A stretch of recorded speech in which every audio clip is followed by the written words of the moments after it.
My name is Dale Scott. I'm from Harrisburg, Pennsylvania. I am a member of TMA. I'm also a member of the board of directors of TMA. I was diagnosed with polymyositis about 7 years ago, but it was a journey to get diagnosed. I went through a lot of things going wrong. I fell down, and then I went to the doctors, but they couldn't find any weaknesses. And a month later, I fell down again. They still couldn't find any weaknesses. So they sort of said maybe, it was just something that happened. Along that line, my hands started to break out in what now I know is called mechanic hands. But along with that, my feet broke out. And the doctor said they had never heard of anything like that, hands and feet breaking out like that. So they sent me to a dermatologist because they figured it was an allergy. I couldn't figure out what I could have been allergic to. I was doing nothing different than before. So I went to an allergist who treated me for 6 months and still didn't find anything. At that point, because he couldn't find anything, he sent me to Johns Hopkins to their dermatology clinic, and I was with them for almost 3 months, and they couldn't find any allergies. But along with that time, I started getting pains in my arms, and things just started, all kinds of things were going wrong. And the more I went to the doctors, I knew something was wrong, but they couldn't find what was wrong. At Johns Hopkins, after they tested me for 3 months, they decided it was more important to get my hands and feet treated. And they did that at my home hospital in Hershey. I had to go through 33 what they call PUVA treatments, where I soak my hand in medicines and then put them on ultraviolet lights in order for them to clear up my hands and feet. But then after that, I stayed there with the dermatologist who couldn't figure out what to do. It took them about 6 months to figure out that they noticed a change in my cuticles on my hands. With that, he referred me to a rheumatologist. This rheumatologist had no idea what was wrong, but he spent about 4 or 5 months doing every test imaginable, trying to find it.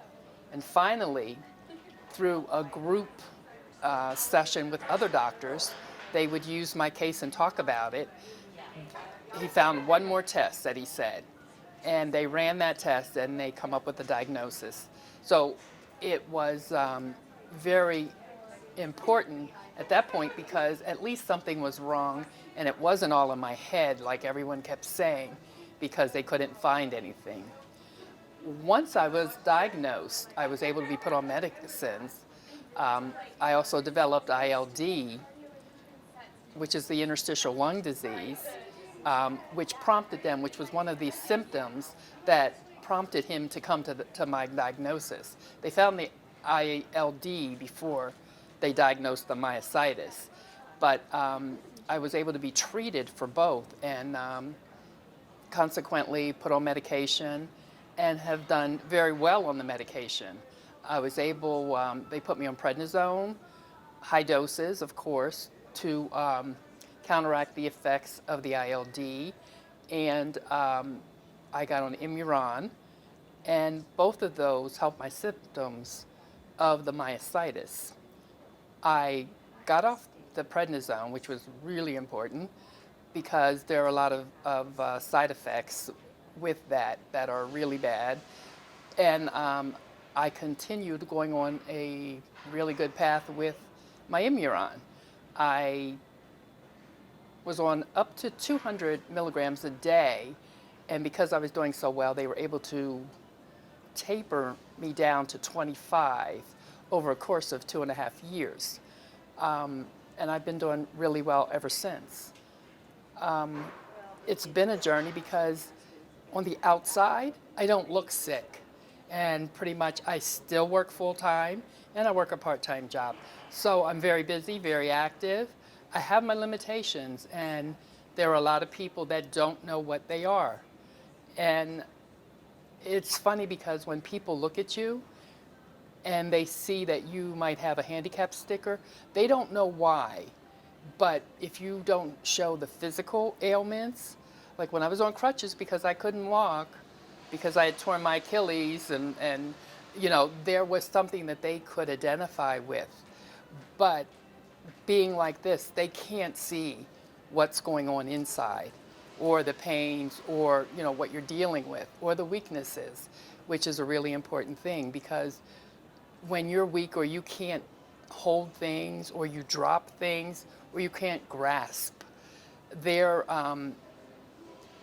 it's very hard to tell that to someone or to explain it to someone.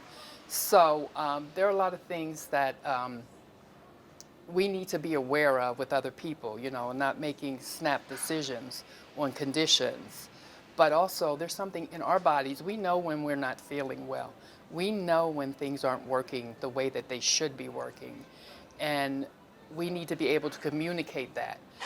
One of the things that, for myself, that I wish was better was the primary care doctors need to be more aware of when someone's complaining about symptoms, that they have a better understanding of what goes on, especially with myositis patients. I've gone through the biopsies, the muscle biopsies. I've had a lip biopsy. They all came back negative. But as it was explained to me, just because they biopsied an area, it might not be the area that's inflamed at that time. So it's very easy to miss. But the biggest thing I want to say is that you can't give up, because when you know there's something wrong, you need to keep going to different doctors, because one doctor may not believe you or have knowledge enough to know what you're complaining about. You may need to go to several doctors, and that is frustrating in itself, going to several doctors, because you go here, you go there, and you get frustrated because they keep telling you they don't know what's the matter with you. And that's the thing that, because of being more aware, not only of this disease, but other diseases, we need to be able to talk to our doctors. We need to be able to tell them, and they need to listen and not dismiss us so easily.